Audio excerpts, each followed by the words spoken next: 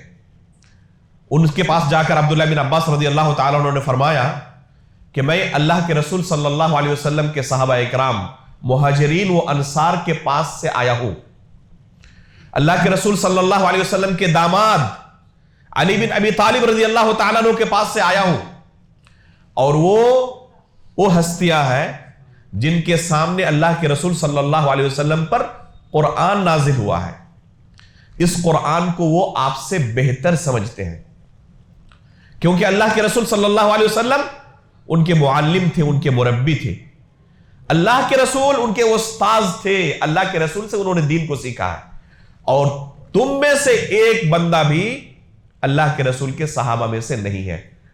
یہ تمہاری گمراہی کی دلیل ہے کہ تم جو معنی مراد لے رہے ہو تمہارا ساتھ دینے والا ایک بھی صحابی نہیں، اور ادھر دوسری فریق میں، دوسری جماعت میں یہ سب صحابہ اکرام ہے، تو یہی کافی ہے تمہاری گمراہی کے لیے اور ان کے صحیح دین اور صحیح منہج پر ہونے کے لیے۔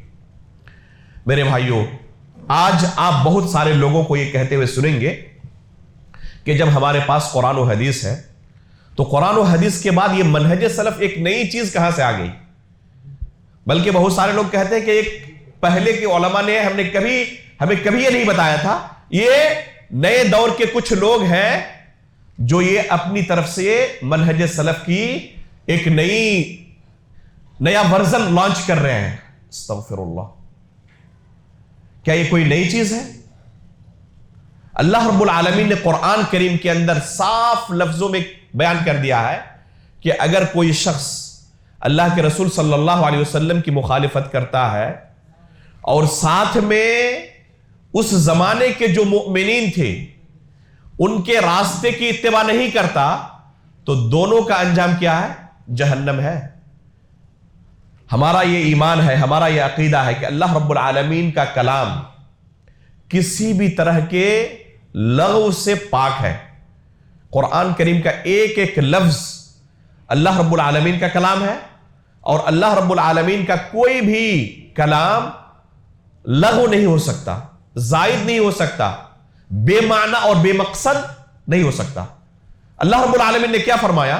وَمَن يُشَاقِقِ الرَّسُولَ مِن بَعْدِ مَا تَبَيَّنَ لَهُ الْهُدَى وَيَتَّبِعْ غَيْرَ سَبِيلِ الْمُؤْمِنِينَ نُوَلِّهِ مَا تَوَلَّى وَنُصْلِهِ جَهَنَّمَ وَسَاءَتْ مَصِيرًا، کہ جو رسول اللہ صلی اللہ علیہ وسلم کی مخالفت کرے اور اللہ مؤمنوں کے راستے کی اتباع نہ کرے تو ان کا انجام کیا ہوگا؟ نُوَلِّهِ مَا تَوَلَّى، اسے ہم اس کے نفس کے سپرد کر دیں گے، اور وَنُصْلِهِ جَهَنَّمَ وَسَاءَتْ مَصِيرًا، اسے جہنم رسید کریں گے۔ تو یہ جہنم رسید کرنے کی جو وعید اللہ نے بیان کی ہے، کس جرم کی بنا پر؟ دو جرم بیان کیا، ایک رسول اللہ صلی اللہ علیہ وسلم کی مخالفت، اور دوسرا جرم یہ ہے کہ مؤمنوں کے راستے کی یہ اتباع نہیں کرتے۔ تو مؤمنوں کے راستے کی اتباع نہ کرنے کی سزا یہ ہے کہ یہ شخص کیا ہوگا؟ جہنم رسید ہوگا۔ تو آخر وہ مؤمنین کون ہیں جن کے راستے کی اتباع نہ کرنے کی یہ سزا ہے کہ وہ جہنم رسید ہو؟ اللہ رب العالمین نے خود قرآن کریم کے اندر دوسری جگہ بیان کر دیا ہے، لَقَدْ رَضِيَ اللَّهُ عَنِ الْمُؤْمِنِينَ إِذْ يُبَايِعُونَكَ تَحْتَ الشَّجَرَةِ، اللہ رب العالمین ان مؤمنوں سے راضی ہو گئے جو اللہ کے رسول کے ہاتھ پر درخت کے نیچے بیعت کر رہے تھے۔ تو یہ وہی مؤمنین ہیں جن کے راستے کی اگر کوئی شخص اتباع نہ کرے تو اس کا انجام کیا ہے؟ اس کا انجام جہنم رسید ہونا ہے۔ اللہ کے رسول صلی اللہ علیہ وسلم نے جس ایک جماعت کو نجات پانے والی جماعت قرار دیا، جب پوچھا گیا کہ اللہ کے رسول وہ کون سی جماعت ہوگی، تو اللہ کے رسول نے کیا فرمایا؟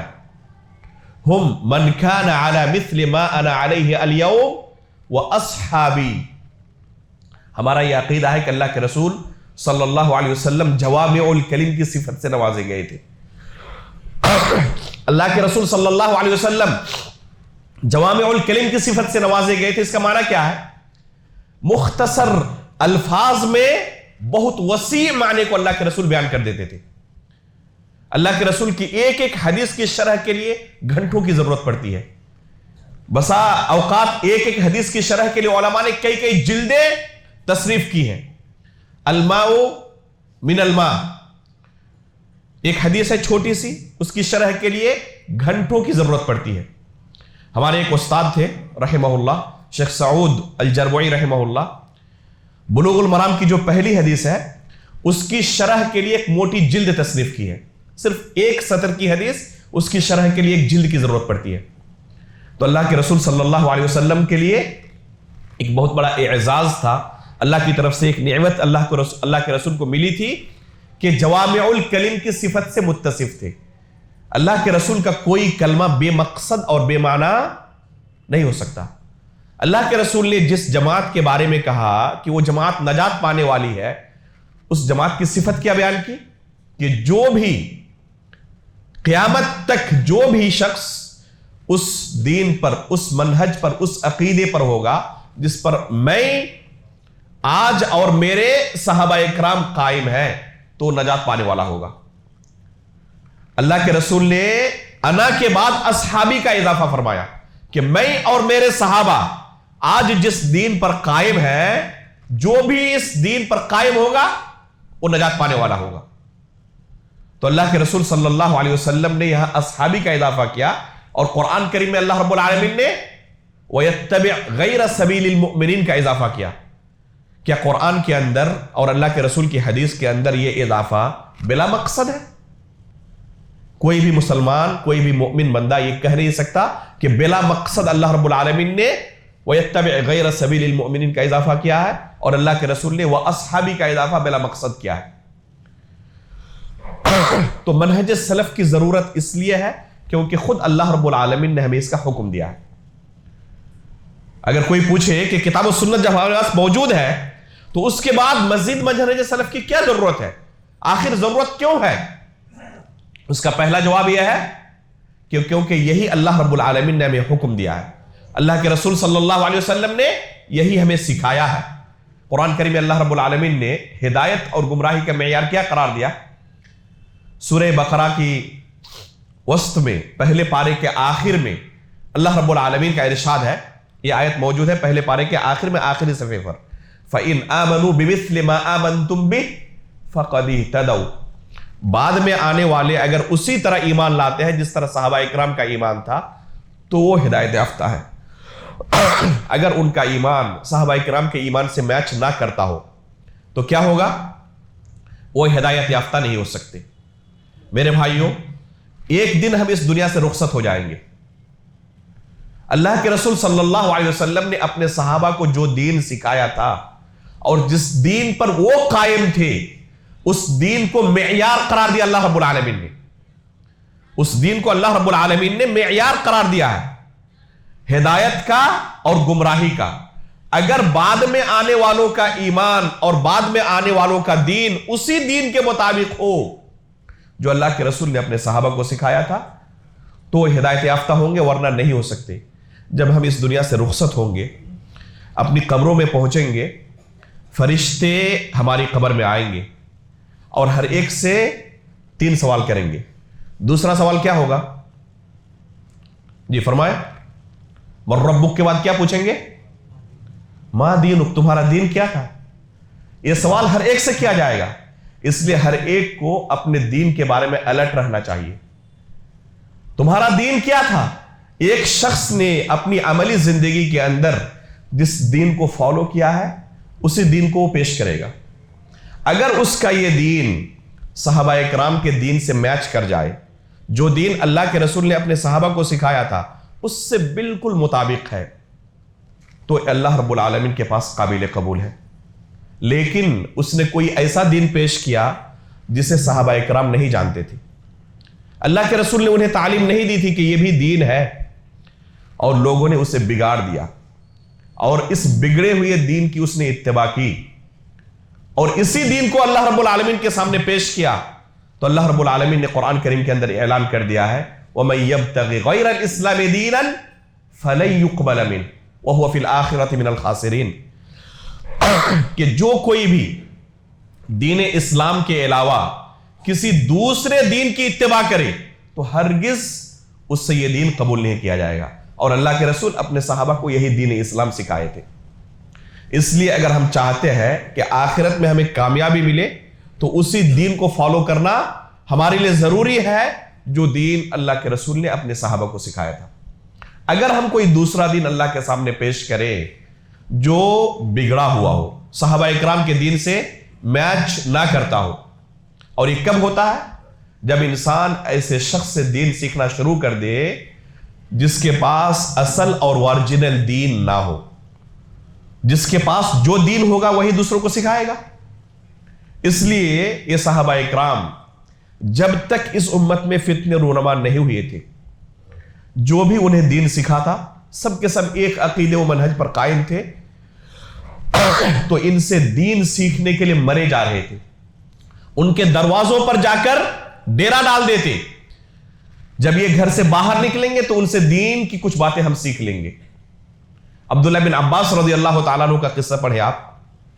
یہ صحابہ اکرام کے چوکھٹ پر مدینے کی تپتی گرمی میں دوپہر کے وقت یہ صحابہ اکرام اپنے گھروں میں قیلولہ کر رہے ہوتے، وہ جا کر ان کے چوکھٹ پر بیٹھے رہتے اور ان کے جسم پر پورا گرد و غبار جمع ہو جاتا. اس کے باوجود بھی دروازہ نہیں کھٹکھٹاتے. جب یہ صحابہ اکرام گھر سے باہر نکلتے اور دیکھتے کہ اللہ کے رسول صلی اللہ علیہ وسلم کے چچا زاد بھائی ہمارے دروازے پر موجود ہے تو تعجب کرتے ہوئے کہتے کہ آپ کو ہمارے یہاں آنے کی کیا ضرورت تھی؟ ہمیں اشارہ کرتے ہم آپ کے پاس چلے جاتے. یہ صحابہ اکرام سعادت محسوس کرتے کہ اللہ کے رسول صلی اللہ علیہ وسلم کے خاندان کے ہم کچھ کام آ سکے. عبداللہ بن عباس رضی اللہ تعالیٰ عنہ کا تعلق آل بیت سے تھا اور صحابہ اکرام کی نظر میں ان کی بڑی عزت تھی. کہتے کہ آپ کو آنے کی کیا ضرورت تھی؟ ہم خود آپ کے گھر آ جاتے. تو کیا کہتے کہ مجھے دین سیکھنا ہے، میں طالب علم ہوں، اور ایک طالب علم استاد کے پاس جاتا ہے، استاد طالب کے پاس نہیں آتا سکھانے کے لیے. تو یہ عبداللہ بن عباس رضی اللہ تعالیٰ عنہ کی حالت تھی کہ لوگوں کے چوکھٹ پر جا کر ڈیرا ڈال دیتے تھے. جب یہ فتنے ظاہر ہوئے اور میدان میں بہت سارے لوگ دین سکھانے کے نام پر آ گئے، صحیح دین سکھانے والے بھی اور غلط دین سکھانے والے بھی، تو انہی کا واقعہ سنے. صحیح مسلم کے مقدمے کے اندر موجود ہے. امام مسلم رحمہ اللہ نے اپنی سند سے اس واقعے کو بیان کیا ہے. بشیر ابن کعب العدوی نام کا ایک شخص عبداللہ بن عباس رضی اللہ تعالیٰ عنہ کے پاس آتا ہے اور اللہ کے رسول صلی اللہ علیہ وسلم کی حدیثیں سنانا شروع کرتا ہے. اللہ کے رسول نے یہ حدیث سنائی ہے ہمیں، اللہ کے رسول نے یہ فرمایا، اللہ کے رسول نے یہ فرمایا. عبداللہ بن عباس رضی اللہ تعالی عنہ ان کی طرف ذرہ برابر دھیان نہیں دیتے، بالکل توجہ نہیں دیتے، انسنا کر دیتے ہیں. آپ کسی سے کوئی کلام کریں اور وہ آپ کی بات نہ سنے تو آپ کو کیسا لگے گا؟ کچھ دیر صبر کرنے کے بعد بشیر کہتے ہیں کہ عبداللہ بن عباس آپ کو کیا ہو گیا ہے؟ میں اللہ کے رسول کی حدیثیں آپ کو سنا رہا ہوں اور آپ سننا نہیں چاہتے؟ تب انہوں نے کہا کہ اگر سبب جاننا چاہتے ہیں تو سنیں. وجہ کیا ہے؟ خود ہماری زندگی کے اندر ایک ایسا دور گزر چکا ہے، کسی مجلس میں ہم ہوتے اور کہیں کانوں کے اندر آواز ٹکراتی قال رسول اللہ صلی اللہ علیہ وسلم، اللہ کے رسول نے ایسا کہا ہے، تو ہماری آنکھیں اٹھ جاتی. کس کے پاس اللہ کے رسول کی حدیث ہے؟ ہم تلاشتے، ہمارے کان کھڑے ہو جاتے. ابتدرت الیہ ابصارنا واصغینا الیہ باذاننا، ہماری آنکھیں اٹھ جاتی اس شخص کو تلاشنے کے لیے. کسی کے پاس اللہ کے رسول کی حدیث ہے، لپکتے اس کے پاس کہ آپ کے پاس اللہ کے رسول کی حدیث ہے، ہمیں سنائیں. ایک زمانہ ہماری زندگی کا گزر چکا ہے. فلما ركب الناس الصعب والذلول، جب سے لوگوں نے ہر طرح کی علم گلم چیزیں اللہ کے رسول کی طرف منسوب کرنا شروع کر دی ہے، لم نأخذ من الناس الا ما نعرف، ہم صرف لوگوں سے وہی چیزیں سنتے ہیں جن کے بارے میں پتا ہوتا ہے کہ یہ ہمیں صحیح دین سنائیں گے، جن کے بارے میں ہمیں پہلے سے علم ہوتا ہے کہ ان کے پاس ٹھوس دین موجود ہے۔ ہم ہر ایک سے اب دین کی باتیں بھی نہیں سنتے۔ وہی صحابہ اکرام تھے، انہی کی زندگی کا دو دور ہے، فتنے واقع ہونے سے پہلے اور فتنے ظاہر ہونے کے بعد انتہائی الرٹ ہو گئے، محتاط ہو گئے، کیونکہ اللہ کے رسول نے انہیں تنبیہ کی تھی مستقبل میں آئیں گے کچھ فتنہ پرور، کچھ بدعتی حضرات جو تمہارے اس دین کو بگاڑنے کی کوشش کریں گے۔ ایاکم ومحدثات الامور، بار بار اللہ کے رسول انہیں بیان کرتے تھے، فإن كل محدثة بدعة۔ اس لیے صحابہ اکرام جن کے پاس اصل دین تھا، اللہ کے رسول سے سیکھا ہوا دین، اوریجنل صاف شفاف دین، جس میں کوئی کسی طرح کی کسی بدعت کا کوئی دھبا تک نہیں تھا، یہ صحابہ اکرام چاہتے تھے کہ اللہ رب العالمین کے پاس جب پہنچے، قبر کے اندر سوال ہو تمہارا دین کیا تھا، تو اس دین میں ذرہ برابر بدعت کا کوئی دھبا تک نہ لگے۔ جب ہم ہر ایک سے سننا شروع کریں گے تو پتہ نہیں کس کی کون سی بات دل کے اندر گھر کر جائے جو اصل دین نہ ہو۔ اس وجہ سے ان سے حد درجہ دور بھاگنے کی کوشش کرتے۔ امام ابن سیرین رحمہ اللہ فرماتے ہیں، لم يكونوا يسألون عن الاسناد فلما وقعت الفتنة قالوا سموا لنا رجالكم فينظر الى اهل السنة فيؤخذ حديثهم وينظر الى اهل البدعة فلا يؤخذ حديثهم۔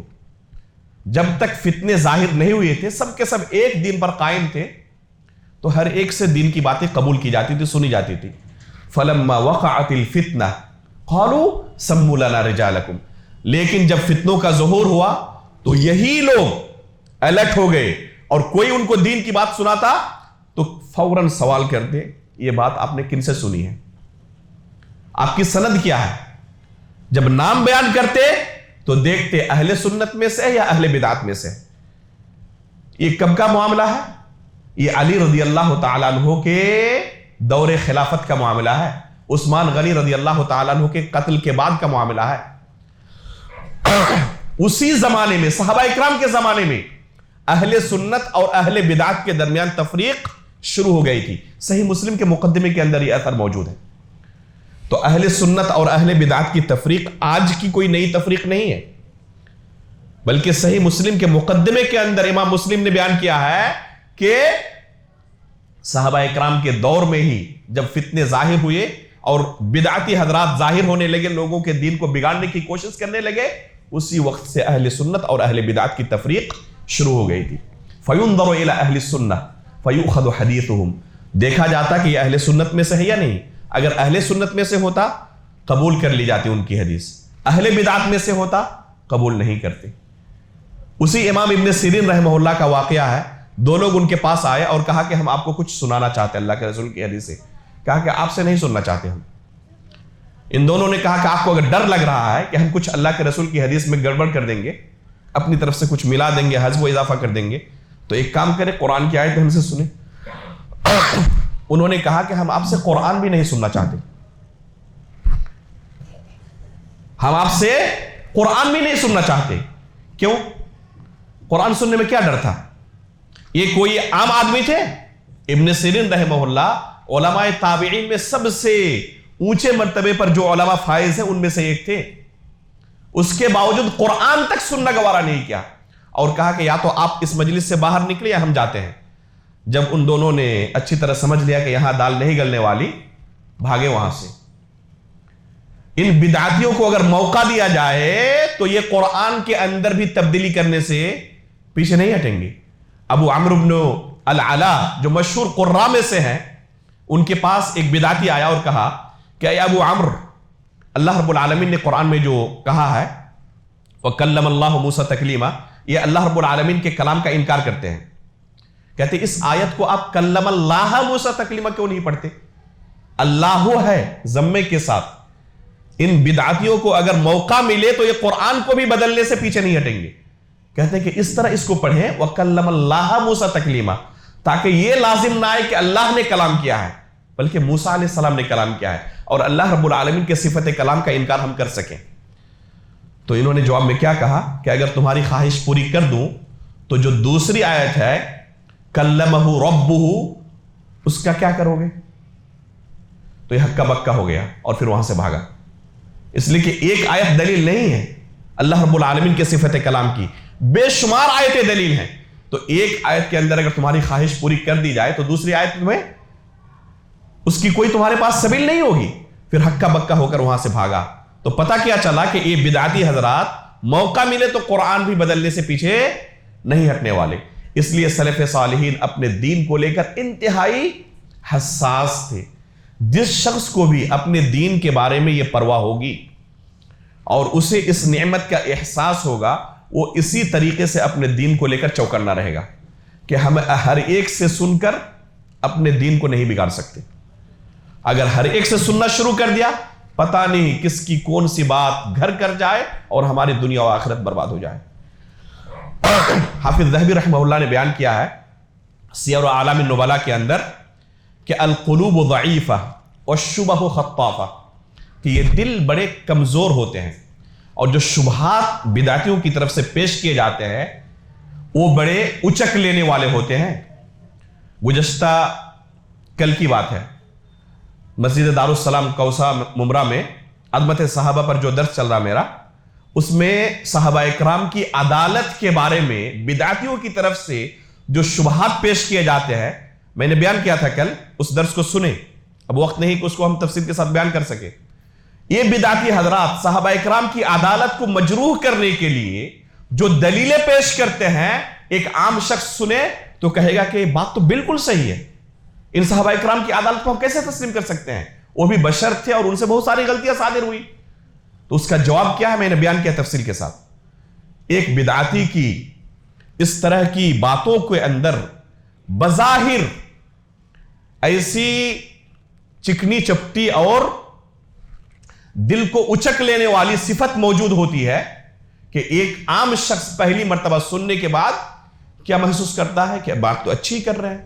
یہاں تک کہ بہت سارے اہل علم بھی جنہوں نے اپنے دین کو لے کر بہت زیادہ احتیاط نہیں برتی، ان کا انجام بڑا بھیانک ہوا. اور ایسی لمبی فہرست ہے جنہوں نے اپنے دین کو لے کر جس طرح سلف صالحین کا طریقہ تھا اس طریقے سے انہوں نے اپنے دین کو لے کر احتیاط نہیں برتا، تو ان کا شمار ایک زمانے میں اہل سنت کے کبار علماء میں ہوتا تھا اور بعد میں بدعاتیوں کے سرغنوں میں ان کا شمار ہونے لگا. جیسے کہ عمرو بن عبید المعتزلی ایک زمانے میں علماء اہل سنت میں شمار ہوتے. بڑے بڑے علماء تابعین، تبع تابعین ان کے درس میں بیٹھا کرتے تھے، لیکن بعد میں ان کا شمار کس میں سے ہوا؟ خوارج کے سرداروں میں سے ہوا. عمران ابن حطان صحیح بخاری کے روات میں سے ہیں. ایک خارجی فکر کی خاتون سے شادی کی اور بعد میں اسی فکر کے اندر رنگے اور خوارج کے سرداروں میں شمار ہونے لگا. تو جنہوں نے بھی احتیاط اپنے دین کو لے کر نہیں برتا ان کا انجام بڑا بھیانک ہوا ہے. تو یہ ہے پہلا سبب کہ ہمیں منہج سلف کی ضرورت کیوں ہے، کیونکہ اللہ رب العالمین نے ہمیں یہی حکم دیا ہے. دوسری وجہ یہ ہے کہ اگر ہم کتاب و سنت کو سمجھنے کے لیے لوگوں کو آزاد چھوڑ دیں اور کہیں کہ منہج سلف کی کوئی ضرورت نہیں ہے، تو ہمارا انجام بھی وہی ہوگا جو گمراہ فرقوں کا ہوا ہے. جتنے بھی گمراہ فرقے ہیں وہ تمام کے تمام اپنی بدعتوں کے پیچھے قرآن و سنت کی دلیل پیش کرتے ہیں. جو لوگ کہتے ہیں کہ اللہ رب العالمین ہر جگہ موجود ہے، وہ قرآن سے ہی دلیل دیتے ہیں. الرحمن علی العرش استوى، قرآن کریم کے اندر اللہ رب العالمین نے 7 جگہوں پر بیان کیا کہ اللہ رب العالمین عرش پر مستوی ہے. وہ اسے بدل کر استوا کی جگہ پر استولا کر دیتے ہیں. آپ اس معنی کو کیسے باطل کہیں گے؟ بس ایک آپ کے پاس جواب ہوگا کہ سلف صالحین نے اس آیت کا معنی یہ نہیں سمجھا. اگر آپ آزاد چھوڑ دیں کہ آپ اس آیت کا جو بھی معنی کرنا چاہیں آپ آزاد ہیں، اپنے طور پر اسے سمجھ سکتے ہیں، تو انہوں نے اس آیت کا معنی کیا سمجھا کہ استوا کا معنی استولا ہے، اللہ رب العالمین عرش پر نہیں ہے. اور نتیجتاً کیا کہا؟ اللہ رب العالمین ہر جگہ موجود ہے، یہاں تک کہ ہمارے دلوں کے اندر بھی موجود ہے. نعوذ باللہ من ذالک. اور اسی عقیدے کے رکھنے والے آج کل بہت سارے نوجوان بھی نظر آتے ہیں. جب ان بدعتیوں کو سنیں گے، ڈاکٹر اسرار احمد جیسے لوگوں کو، تو آپ کو اسی چیز کی تعلیم دیں گے. هو الاول والآخر والظاہر والباطن، قرآن کی آیت ہے۔ اس آیت سے ڈاکٹر اسرار احمد صاحب کیا استدلال کرتے تھے کہ وحدت الوجود کے لیے نص قطعی ہے، حالانکہ سلف صالحین اس بارے میں متفق ہے کہ یہ ایک کفری عقیدہ ہے۔ وحدت الوجود کا عقیدہ کہ ہر چیز اللہ ہے، اللہ کے سوا کسی چیز کا وجود نہیں، نعوذ باللہ من ذالک۔ ڈاکٹر اسرار احمد صاحب اپنے اس باطل عقیدے کے لیے قرآن سے دلیل دیتے تھے، هو الاول والآخر والظاہر والباطن، کہتے قرآن میں اللہ رب العالمین نے کہا، تو انہوں نے دلیل قرآن سے نہیں دی، قرآن سے ہی دی۔ آپ اس استدلال کو کیسے باطل کہیں گے؟ آپ کے پاس صرف ایک ہتھیار ہوگا کہ آپ جو معنی بیان کر رہے ہیں سلف صالحین نے اس آیت کا یہ معنی نہیں سمجھا ہے۔ تو یہی ایک ہتھیار ہے اپنے دین و ایمان کی حفاظت کا، کون سا معنی معتبر ہے کون سا معنی معتبر نہیں، اس کا فیصلہ کیسے ہوگا؟ بس اس سے کہ آپ جو معنی بیان کر رہے ہیں، جو مفہوم اخذ کر رہے ہیں، کیا سلف صالحین کا منہج یہی تھا؟ اسی معنی کو انہوں نے اس آیت سے سمجھا ہے؟ اگر ہے تو ٹھیک ہے، اگر نہیں تو یہ معنی باطل ہے۔ اس لیے اگر کوئی شخص چاہتا ہے کہ اس کا حشر بھی انہی گمراہ فرقوں کی طرح نہ ہو، تو اس کا بس ایک طریقہ ہے، وہ یہ کہ سلف صالحین کے منہج کو لازم پکڑے۔ تو اگر اختصار کے ساتھ کہیں کہ قرآن و سنت کے ہوتے ہوئے مزید منہج سلف کی ضرورت کیوں ہے، تو اس کا اختصار کے ساتھ دو جواب ہیں۔ پہلا جواب، یہی اللہ رب العالمین نے قرآن کے اندر ہمیں سکھایا ہے، اللہ کے رسول نے اپنی احادیث کے اندر سکھایا۔ اور دوسرا جواب، تاکہ ہمارا بھی حشر ان گمراہ جماعتوں گمراہ فرقوں کی طرح نہ ہو، جس طرح وہ گمراہ ہوئے ہم بھی ان کے پیچھے پیچھے اس طرح گمراہ نہ ہو جائے۔ اللہ رب العالمین سے دعا ہے کہ اللہ رب العالمین ہمیں آخری سانس تک سلف صالحین کے منہج پر قائم رہنے کی توفیق عطا فرمائے۔ آمین، تقبل یا رب العالمین۔